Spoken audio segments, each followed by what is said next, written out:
सभी माननीय संसदगण अपना स्थान ग्रहण करें।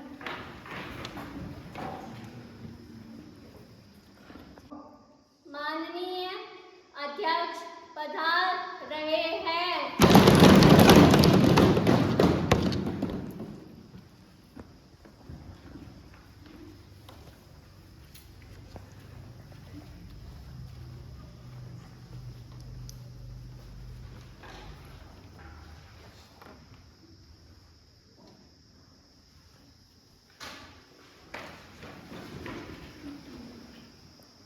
संसदीय सीट से सांसद सदस्य रोहित को शपथ ग्रहण करने के लिए आमंत्रित करती हूँ।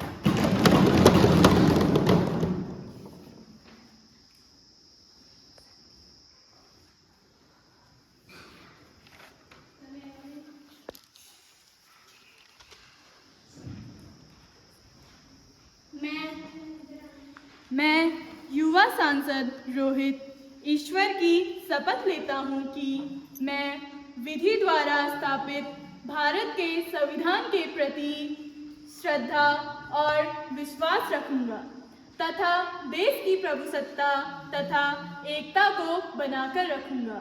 मैं अध्यक्ष पद ग्रहण करने वाला हूँ, उससे संबंधित सभी नियमों का मैं पालन करूंगा।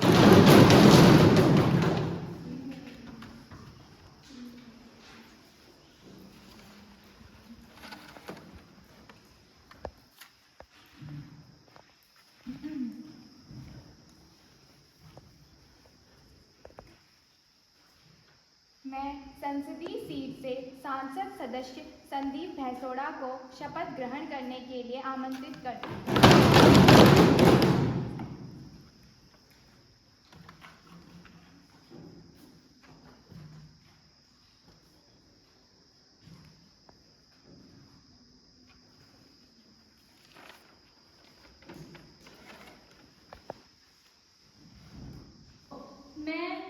मैं युवा सांसद संदीप भैसोड़ा ईश्वर की शपथ लेता हूँ कि मैं विधि द्वारा स्थापित भारत के संविधान के प्रति श्रद्धा और विश्वास रखूंगा तथा देश की प्रभुसत्ता तथा एकता को बनाए रखूंगा।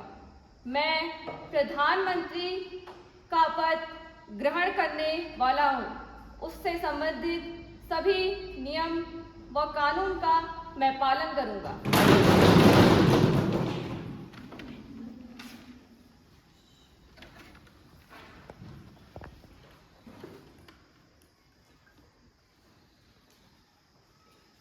मैं संसदीय सीट से सांसद सदस्य मनीष पंत को शपथ ग्रहण करने के लिए आमंत्रित करती हूँ।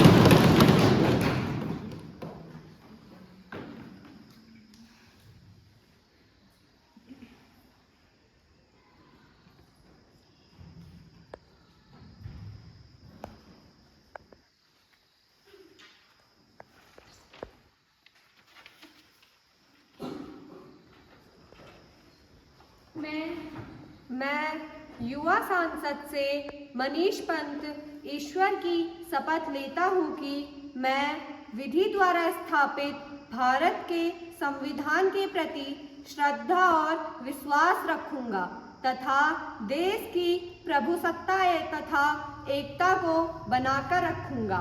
मैं मनीष पंत गृह मंत्री के पद को ग्रहण करने वाला हूँ, उससे संबंधित सभी नियमों का मैं पालन करूंगा।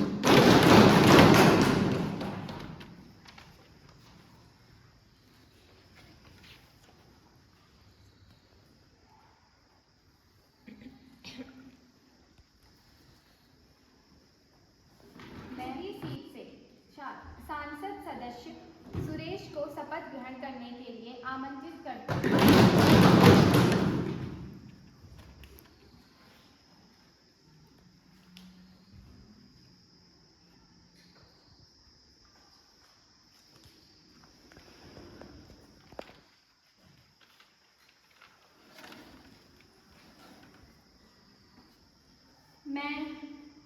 मैं युवा सांसद सुरेश ईश्वर की शपथ लेता हूँ कि मैं विधि द्वारा स्थापित भारत के संविधान के प्रति श्रद्धा और विश्वास रखूंगा तथा देश की प्रभुसत्ता तथा एकता को बनाकर रखूंगा। मैं रक्षा मंत्री पद ग्रहण करने वाला हूँ, उससे संबंधित सभी नियमों का मैं पालन करूंगा।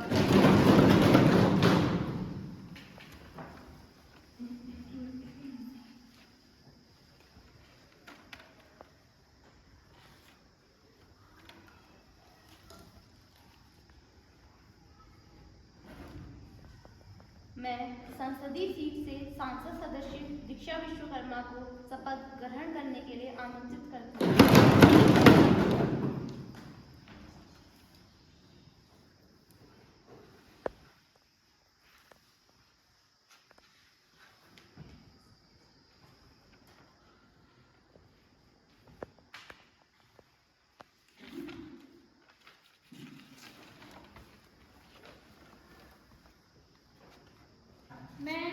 मैं युवा सांसद दीक्षा विश्वकर्मा मैं ईश्वर की शपथ लेती हूँ कि मैं विधि द्वारा स्थापित भारत के संविधान के प्रति श्रद्धा और विश्वास रखूंगी तथा देश की प्रभुसत्ता तथा एकता को बनाकर रखूंगी। मैं शिक्षा मंत्री पद ग्रहण करने वाली हूँ, उससे संबंधित सभी नियमों का मैं पालन करूंगी।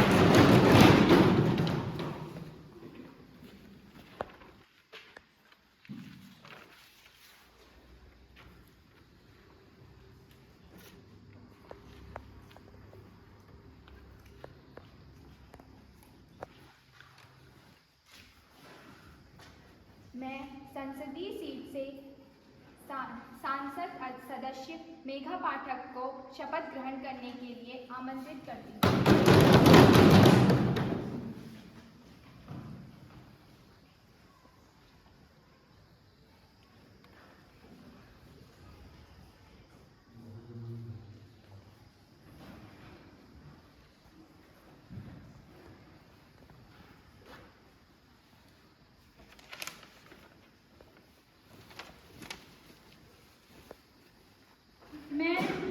मैं युवा सांसद मेघा पाठक ईश्वर की शपथ लेती हूँ कि मैं विधि द्वारा स्थापित भारत के संविधान के प्रति श्रद्धा और विश्वास रखूंगी तथा देश की प्रभुसत्ता तथा एकता को बनाकर रखूंगी। मैं वित्त मंत्री पद ग्रहण करने वाली हूँ, उससे संबंधित सभी नियमों का मैं पालन करूंगी।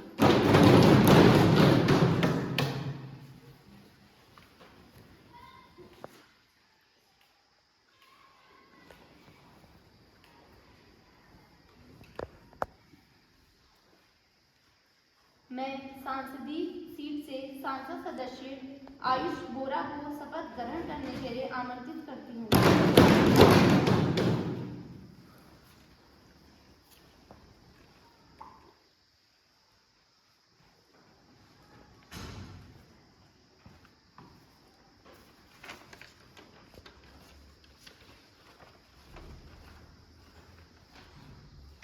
मैं युवा सांसद आयुष बोरा ईश्वर की शपथ लेता हूँ कि मैं विधि द्वारा स्थापित भारत के संविधान के प्रति श्रद्धा और विश्वास रखूंगा तथा देश की प्रभुसत्ता तथा एकता को बनाकर रखूंगा। मैं कृषि मंत्री पद ग्रहण करने वाला हूँ, उससे संबंधित सभी नियमों का मैं पालन करूंगा।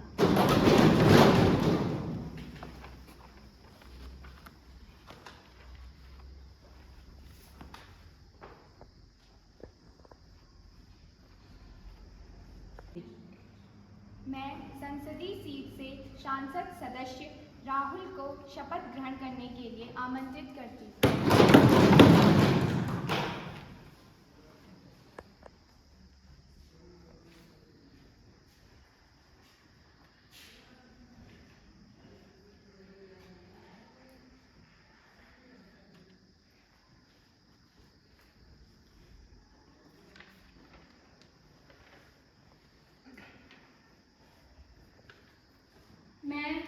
मैं युवा सांसद राहुल ईश्वर की शपथ लेता हूँ कि मैं विधि द्वारा स्थापित भारत के संविधान के प्रति श्रद्धा और विश्वास रखूंगा तथा देश की प्रभुसत्ता तथा एकता को बनाकर रखूंगा। मैं नेता प्रतिपक्ष पद ग्रहण करने वाला हूँ, उससे संबंधित सभी नियमों का मैं पालन करूंगा।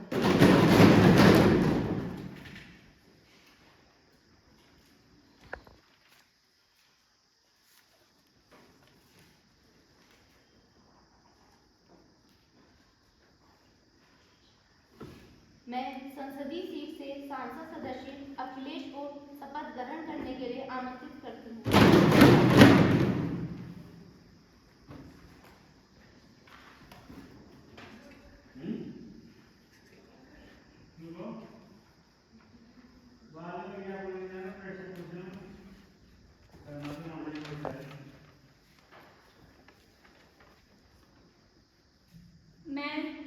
मैं युवा सांसद अखिलेश ईश्वर की शपथ लेता हूँ कि मैं विधि द्वारा स्थापित भारत के संविधान के प्रति श्रद्धा और विश्वास रखूंगा तथा देश की प्रभुसत्ता तथा एकता को बनाकर रखूंगा। मैं सांसद पद ग्रहण करने वाला हूँ, उससे संबंधित सभी नियमों का मैं पालन करूंगा।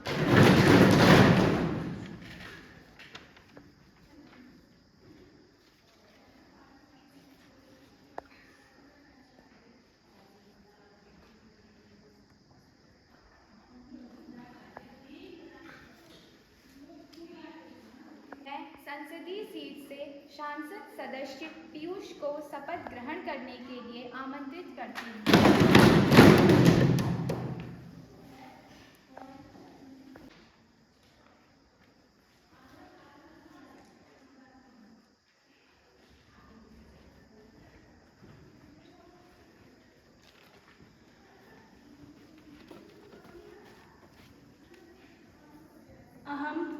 अहं पीयूषशपथं करोमि यत् अहं विधिना स्थापितं भारतस्य संविधानं देशस्य सार्वभौमत्वम् एकतां च निर्वाहयिष्यामि तत्सम्बद्धान् सर्वान् नियमान् च पालयिष्यामि।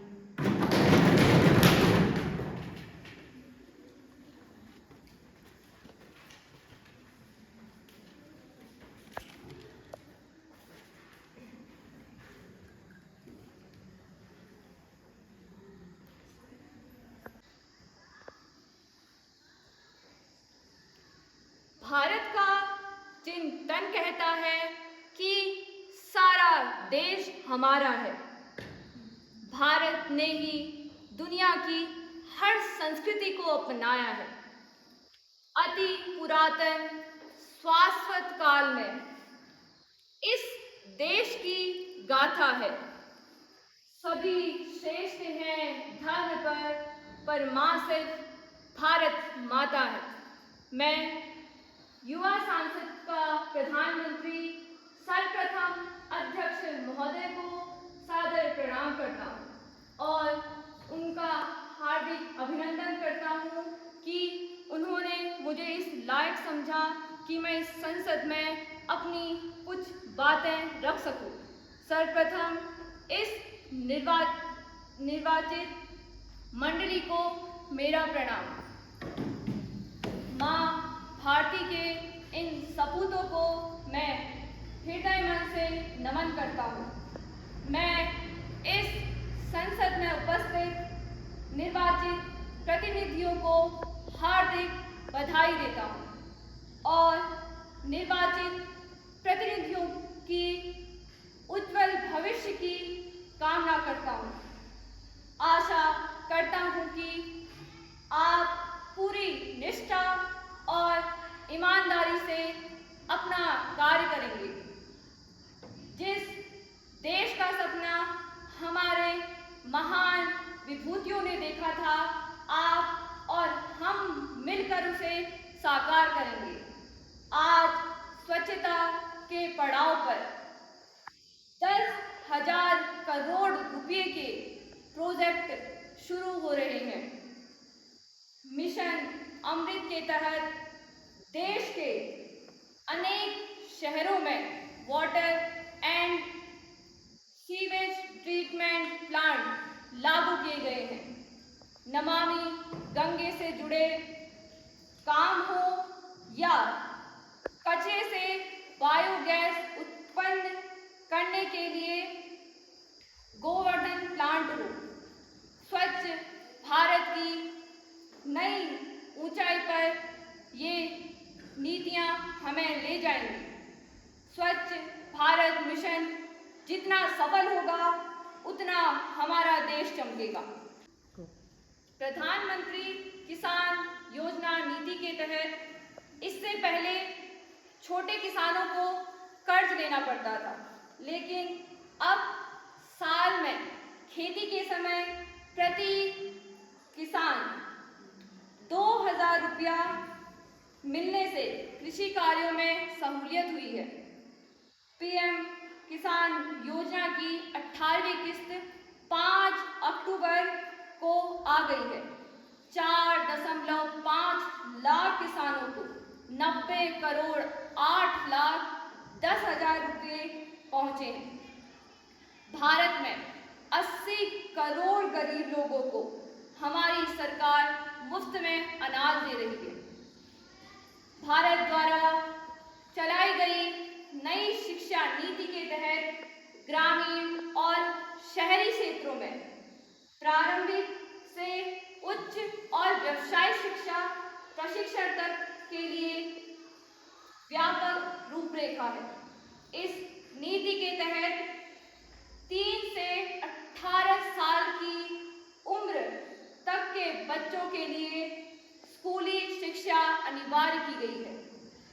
व्यावसायिक शिक्षा नीति के तहत स्कूल अवसंरचना में वृद्धि, वर्चुअल लैब स्थापित करना, उद्योग, अकादमिक सहयोग, ये सब शामिल किए गए हैं। मैं आप सभी का तहे दिल से धन्यवाद करता हूँ कि आप सभी ने मुझे इतने विनम्र पूर्वक सुना।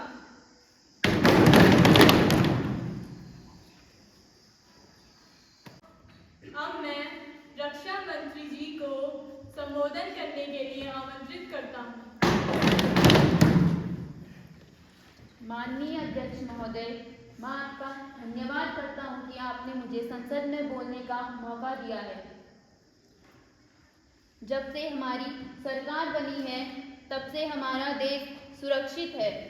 कोई भी बाहरी ताकत हमारे देश पर अपना हस्तक्षेप नहीं कर सकता। हमारे देश की सेना मजबूत और सशक्त है।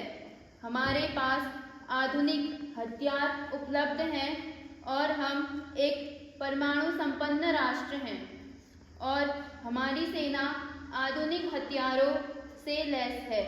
श्रीमान कृपया यहाँ देख के बात कीजिए। हमारे देश को अब किसी से डरने की कोई ज़रूरत नहीं है। धन्यवाद।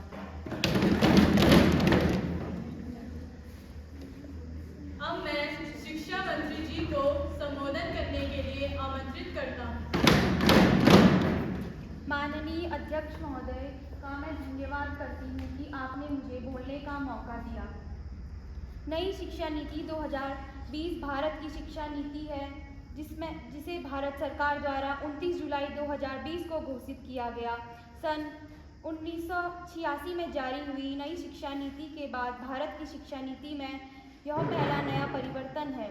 यह राष्ट्रीय शिक्षा नीति 27 अध्याय और 4 भागों में विभक्त है।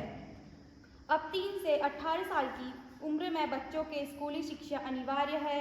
10+2 के पैटर्न पर आधारित स्कूली शिक्षा को बदलकर 5+3+3+4 पैटर्न पर आधारित किया गया है।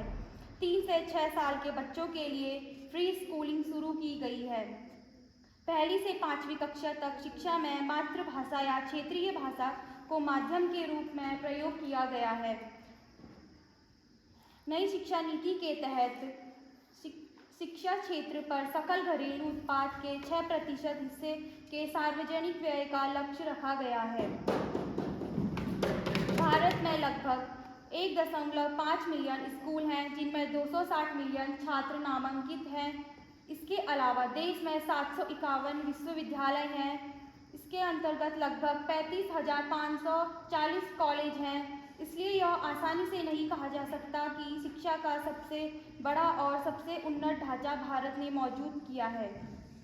वर्ष 2024 में भारत की साक्षरता दर 70% है, जिसमें पुरुषों के लिए 58% और महिलाओं के लिए 65% है। 86वें संविधान संशोधन अधिनियम 2001 के तहत 6 से 14 साल के बच्चों के लिए प्राथमिक शिक्षा अनिवार्य और मुक्त कर दी गई है। इसे सर्व शिक्षा अभियान SSA के नाम से जाना जाता है। उड़ान योजना की शुरुआत 2013 में की गई योजना के तहत आर्थिक रूप से कमजोर वर्ग की लड़कियों को कौशल विकास प्रशिक्षण दिया जाता है।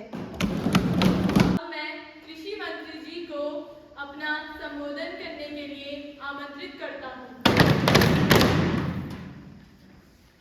माननीय अध्यक्ष महोदय को मेरा धन्यवाद कि आपने मुझे बोलने का मौका दिया। माननीय महोदय, योजना पूरे देश के हर जिले के हर किसान के लिए है। प्रधानमंत्री किसान योजना के तहत किसानों को सालाना 6,000 रुपये की आय की सहायता दी जाती है। अधिक उपज देने वाली जलवायु अनुकूल और जैव सशक्त फसलों की 109 किस्में जारी की हैं, जो कि किसानों को निःशुल्क उपलब्ध की जा रही है। और आयात कम करने के लिए तिलहन और दलहनों के उत्पादन को बढ़ावा देने के लिए कदम उठाए गए हैं। इसमें 10,103 करोड़ 38 लाख रुपए की लागत से राष्ट्रीय खाद्य तेल मिशन बनाया गया है। देश में खाद्य तेलों का उत्पादन बहुत कम है। किसानों को ICAR द्वारा बनाए गए प्रजनक बीज, उन्नत बीज, प्रमाणित बीज और आधार बीज निःशुल्क उपलब्ध कराए गए हैं। इसके लिए मुझे बात सही नहीं लगी। झूठ बोले जा रहे हैं, झूठ पे झूठ बोले जा रहे हैं। प्रतिपक्ष महोदय, आपको 2 मिनट दिए जाते हैं, आप बोल सकते हैं। महोदय, मैं आपको क्या बताऊं सर, ये सारे के सारे झूठे भरे पड़े हैं।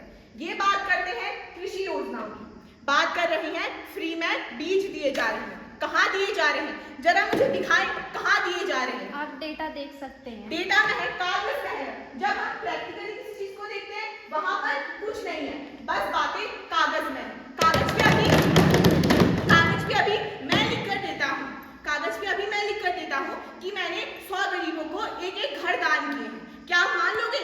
हम तो सामने से देखेंगे, हम सामने से देखेंगे कितने मिले हैं। बात करते हैं कृषि योजनाओं की, कितनी कृषि योजनाएं लागू हैं। हमारे समय में भारत देश कृषि प्रधान हुआ करता था, अब कृषि के क्षेत्र में भारत पीछे जा रहा है।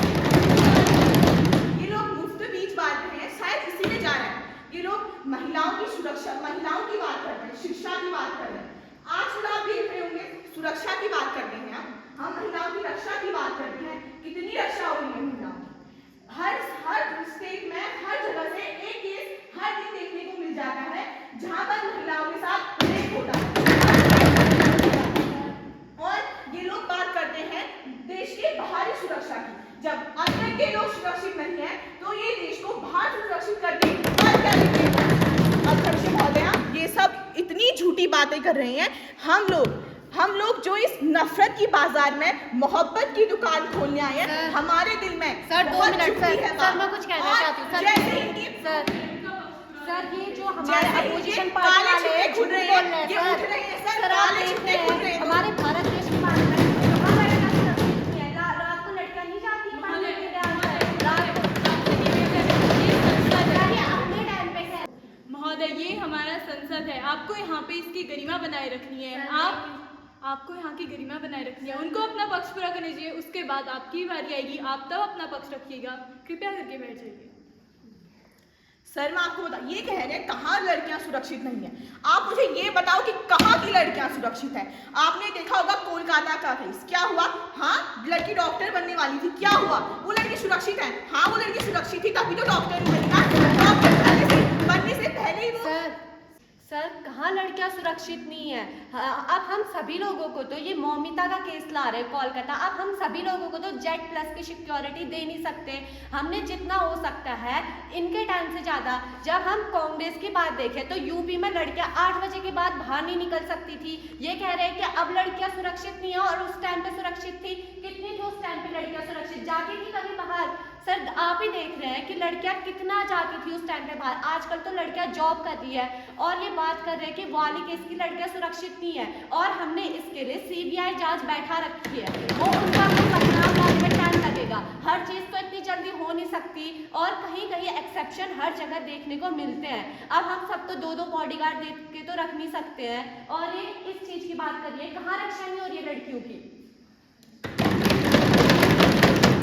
आप बात करिए हमारे समय की, ये कह कह रहे हैं पहले के समय से देश अभी ज्यादा सुरक्षित है। अगर मामले दोनों में सिचुएशंस दोनों की अगर सेम है तो अभी देश कैसे ज्यादा सुरक्षित हुआ? क्या आप अपनी बात को फिर लीजिए कि अभी देश ज्यादा सुरक्षित है? आप कह रहे हैं कि हम सुरक्षा सबको नहीं दे सकते। बने क्यों हो, यहाँ पर बैठे क्यों हो?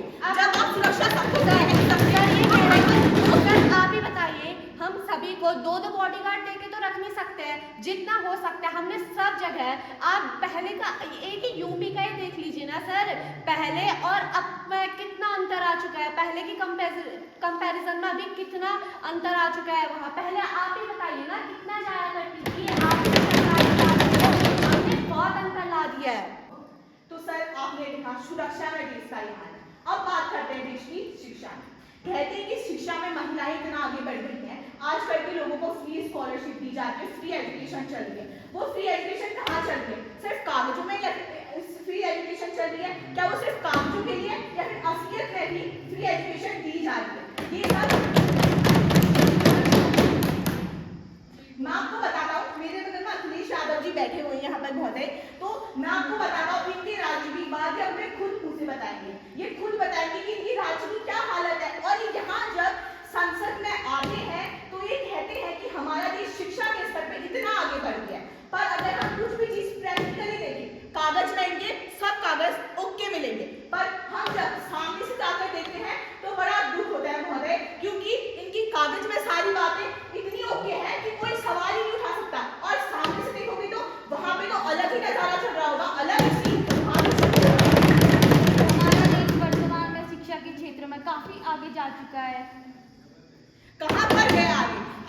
आगे जा चुका है, कहाँ आगे गया है? आप मुझे दिखाइए। आपको हमने पैदल दौरा किया था भारत जोड़ो आंदोलन, आपको पता होगा कि कांग्रेस पार्टी ने पैदल दौरा किया था भारत जोड़ो आंदोलन में। हमने सभी जगह की स्थिति देखी हुई है। हम यहाँ पर खाली कुछ भी बोलने नहीं आए, हम सभी जगह की स्थिति देखकर आया हूँ महोदय में, और मुझे सब पता है कि किस स्टेट की क्या स्थिति है। बगल में अखिलेश यादव जी बैठे हैं, किसे पूछिए शिक्षा की स्थिति।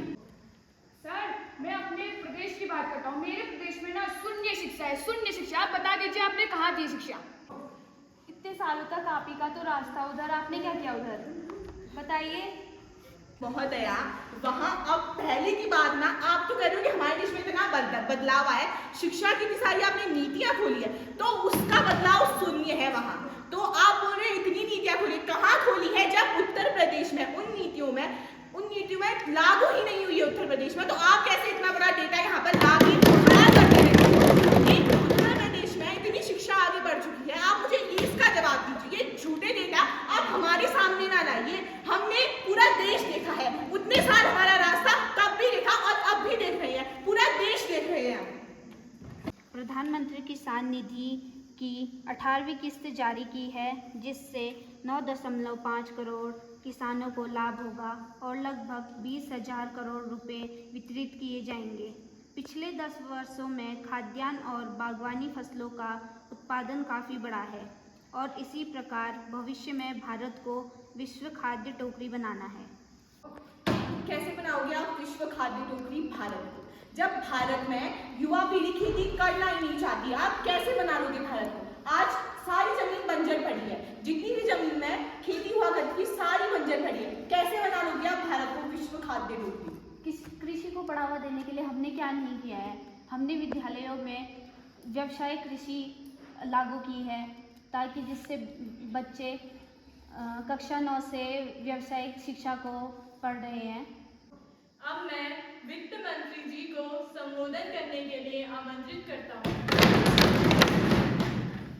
माननीय अध्यक्ष महोदय जी का धन्यवाद कि आपने मुझे मेरे विचार रखने के लिए मौका दिया।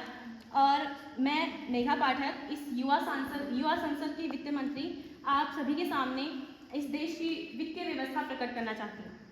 सबसे पहले बात कर लेते हैं केपेक्स की, यानी कैपिटल एक्सपेंडिचर। इसके लिए इस बार हमने 11 लाख करोड़ रुपए का बजट पेश किया है। पिछली बार इसमें 10 लाख करोड़ रुपए का बजट पेश किया गया था। इसके तहत लार्ज इंफ्रास्ट्रक्चर प्रोजेक्ट्स जैसे ब्रिज और हाईवे, पुल, बिल्डिंग्स, ये सब इसके अंदर आते हैं। अब इसके अंतर्गत हम इन्वेस्ट करेंगे तो इससे इकोनॉमिक ग्रोथ बहुत तेज़ी से बढ़ती है और जो बहुत सारे मजदूर हैं उनको काम मिलता है, इससे बेरोजगारी भी कम होती है और पिछले 4 सालों में केपेक्स, जब से बीजेपी की सरकार बनी है, केपेक्स पिछले 4 सालों में 3 गुना अधिक बढ़ गया है। और अगली बात आती है रेलवे की। रेलवे में इस बार 2.55 लाख करोड़ रुपए का एलोकेट किए गए हैं, जो पिछली बार सिर्फ 1 लाख करोड़ रुपए थे। और इसके अंतर्गत इस बार हमने 40,000 से अधिक जो नॉर्मल रेल कोच होते हैं उन्हें वंदे भारत स्टैंडर्ड्स में कन्वर्ट करने के लिए योजना चला रखी है। बात करेंगे डिफेंस की, तो डिफेंस में सबसे ज़्यादा रुपए इस बार हमने एलोकेट किए हैं। इसमें है 6,21,000 करोड़ रुपए का बजट डिफेंस के लिए पारित किया गया है। एग्रीकल्चर के क्षेत्र में, अब एग्रीकल्चर के क्षेत्र में जहाँ 10-12 साल पहले जीडीपी में एग्रीकल्चर का योगदान सिर्फ 17.8% था, वहीं आज वर्तमान समय में जीडीपी में एग्रीकल्चर का योगदान बढ़ाकर हमने 19.9%।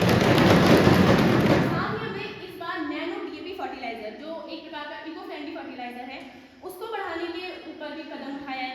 और इसमें एडिबल ऑयल जो इम्पोर्ट है, यानी कि खाद्य योग्य जो ऑयल इम्पोर्ट है, उसको 60% से गिराकर 30% पर लाना है।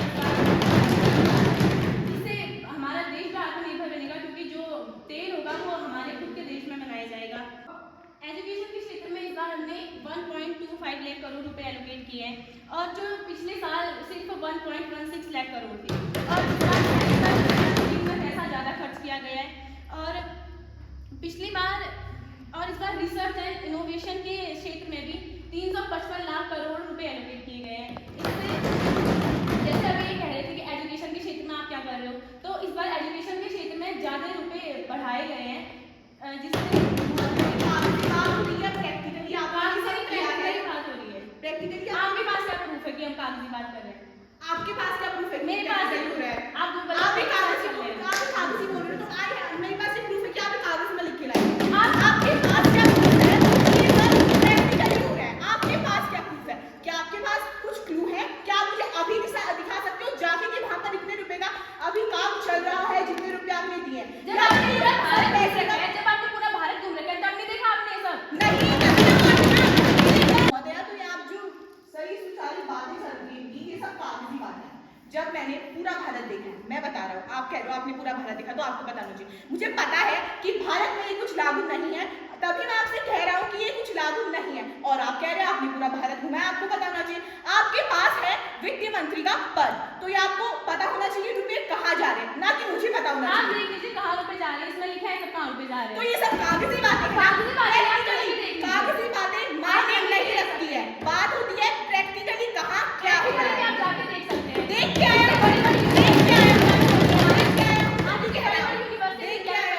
भारत से पढ़े हुए बच्चे अमेरिका कहाँ जॉब लंदन में कर रहे हैं, और आप ऐसे कैसे कर सकते हैं कि भारत की शिक्षा नीति इतनी खराब है? मैम, आपने कहा एजुकेशन के बारे में आपने बात की, प्लीज़ आप अब बताइए बिहार की शिक्षा व्यवस्था के बारे में आप मुझे बताइए। बिहार के बारे में आप पूछ रहे हैं, तो बिहार से सबसे ज़्यादा IAS या IPS ऑफिसर निकलते हैं। और इस बार का बजट भी मैं आपको बता दूं कि बिहार के लिए 26,000 करोड़ रुपए का बजट इस बार कागज में या प्रैक्टिकली। तो प्रैक्टिकली अगर आपने इतने पैसे आप बिहार में लगा रहे हो, तो वहाँ केवल 40% ही लोग शिक्षित क्यों है?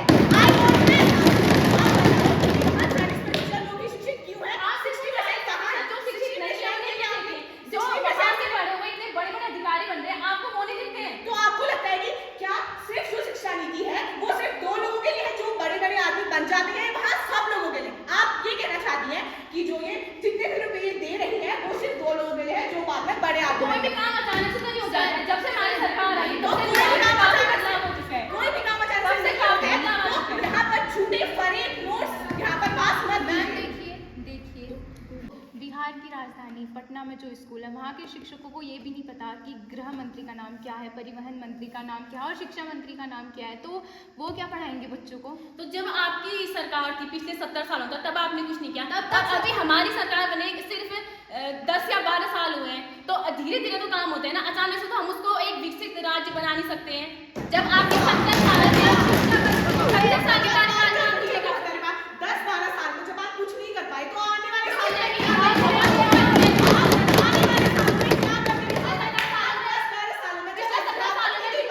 जब आप अध्यापक 0 से स्टार्ट करें आपने, तो अध्यापक नहीं जीते। जब अध्यापक नहीं है 10-12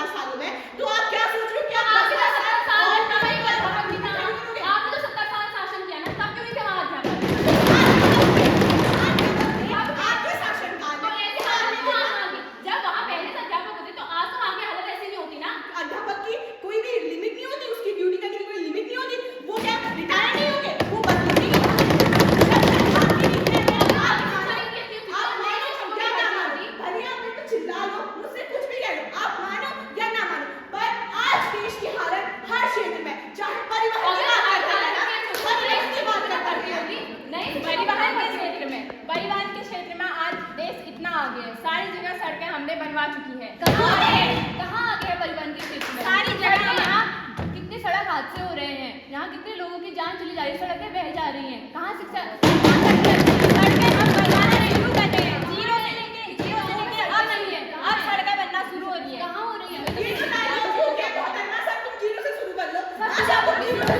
तो आपने क्या किया? आपकी तो सरकार थी, आपने क्या किया? आप बताइए। प्रधानमंत्री सड़क योजना के तहत हमने गांव-गांव, शहर-शहर में सब जगह हमने सड़कें बनवा रखी हैं। अभी भी कहीं नहीं है गाँव-गाँव में सड़कें। आप घूमे हैं गांव-गांव में? हाँ, किस गांव में घूमे हैं आप? हमारे गांव में पिथौरागढ़, हमारे गांव में मात्र सड़कें नहीं बनी है। सड़कें बनना अभी शुरू हो रही हैं। कहाँ? सड़कें बन रही हैं। आप सड़कें बना रहे हैं, कितनी कच्ची सड़कें बनाते हैं आप लोग, 3 महीने के अंदर सड़कें बह जाती हैं। सड़कें कच्ची सड़क कितना भी कच्चा बनना शुरू डामर होती हैं। कितना कच्चा डामर लगाती हो आप लोग सड़कों पे? सड़कें शुरू हो रही हैं, हमारे वहाँ सड़कें बन रही हैं, सारे गांव में हम सड़कें बनवा रहे हैं, गांव-गांव में। लेकिन सड़कें तो आप बहुत कच्ची डामर करवा रहे हैं, कच्ची। हम तो कच्ची सड़कें बना रहे, कच्चा डामर बना रहे। तुम लोगों ने क्या किया? तुम लोगों ने कौन सी सड़क बनवाई? बताइए। सड़कें, आप बात करते हो सड़कों की, हमारे समय की सड़कें अभी तक कायम है। आप पूरे भारत में जो हमारे समय की सड़कें होंगी ना, वो अभी तक कायम है। जब आपकी सड़कें हैं, तो हमें दोबारा सड़क बनाने की जरूरत क्यों? आपको जब अपनी सारी कमियां सामने दिखे, तो दूसरे की कमियां निकालो। अभी आप जब दूसरे की कमियां हैं, तो दूसरे की कमियां ही निकालेंगे ना। काम तो यही है, दूसरों की शासन आपका, शासन आप कर रहे हो, कमियां निकालो हमारी। अब हम कहाँ जाए? हम आए सड़कें बनाने के लिए।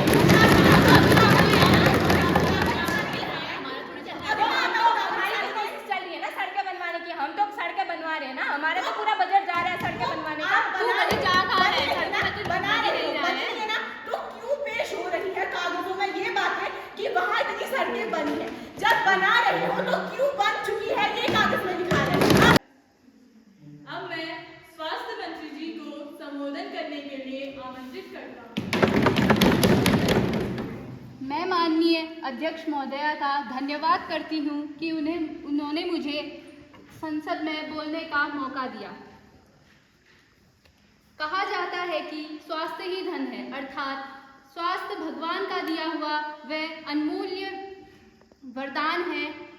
किसी भी देश की आर्थिक एवं सामाजिक विकास के लिए उस देश के नागरिक का स्वस्थ होना उस पर निर्भर करता है। हेल्थ इंडेक्स के मुताबिक देखा जाए तो स्वास्थ्य सेवाएं देने के मामले में केरल देश के पहले नंबर पर है और दूसरे नंबर पर तमिलनाडु का स्थान है। हमारी सरकार के तहत हमने अनेकों स्कीमें चलाई, जैसे प्रधानमंत्री स्वास्थ्य सुरक्षा योजना, जननी शिशु सुरक्षा कल्याण, राष्ट्रीय रक्त नीति। प्रधानमंत्री स्वास्थ्य सुरक्षा योजना के तहत हमने गरीब एवं मध्य वर्ग के लोगों का फ्री इलाज किया है।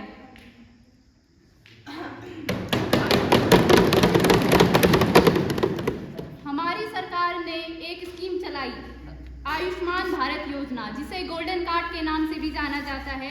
इस योजना के तहत हमने गरीब वर्ग और मध्य वर्ग के लोगों को 50 लाख तक का इलाज मुफ्त में किया है।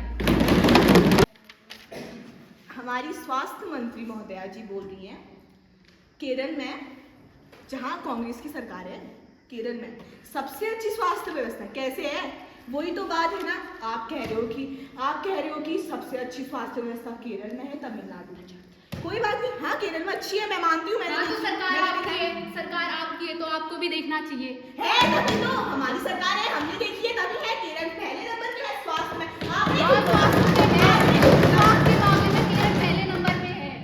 हाँ है, मैं बोल रही हूँ हमारी मैं बोल रहा हूँ बजट तो सरकार है। हम देते ना, बजट तो हमारे आपके द्वारा जो बजट दिया जाता है, हम उसका हमेशा सदुपयोग करते हैं। कहाँ करते दिखाइए, कहाँ करते आप करते। मैं विवेक दसीला युवा संसद का खेल मंत्री हूँ। जब से हमारी सरकार चली है तब से हमारा देश खेल में उन्नति कर रहा है। पिछले 5 वर्षों से सरकार द्वारा विभिन्न खेल विकास योजना के तहत 6,801 करोड़ 30 लाख रुपए जारी किए जा रहे हैं। प्रधानमंत्री समिति मौजूदा सरकार पहले कुछ साल से देश में ओलंपिक की आयोजना कर रहे हैं। 2036 में ओलंपिक का लक्ष्य रखा गया है। भारत की और जब से हमारी सरकार बनी है, भारत ने कितने सारे गोल्ड मेडल जीते हैं। मैं उद्योग मंत्री उद्योग के बारे में कुछ बताना चाहता हूँ। जैसा कि आपने देखा होगा कि आजकल नए नए उद्योग स्थापित हो रहे हैं, जहाँ तक का कि जैसे उद्योग स्थापित होते हैं उसमें नए नए वर्कर्स काम करते हैं, जिससे बेरोजगारी कम होती है। बेरोजगारी कम होने के कारण उद्योग स्थापित होते हैं। जैसे मैं रेल मंत्री रेल परिवहन के बारे में कुछ बताना चाहूँगी। रेलवे रोजाना 14.5 किलोमीटर नई पटरियाँ जोड़ता है, जिससे दुर्घटनाओं में भी कमियाँ आती है। पश्चिम बंगाल में रेलवे विकास के लिए 3 गुना बजट बनाया गया है।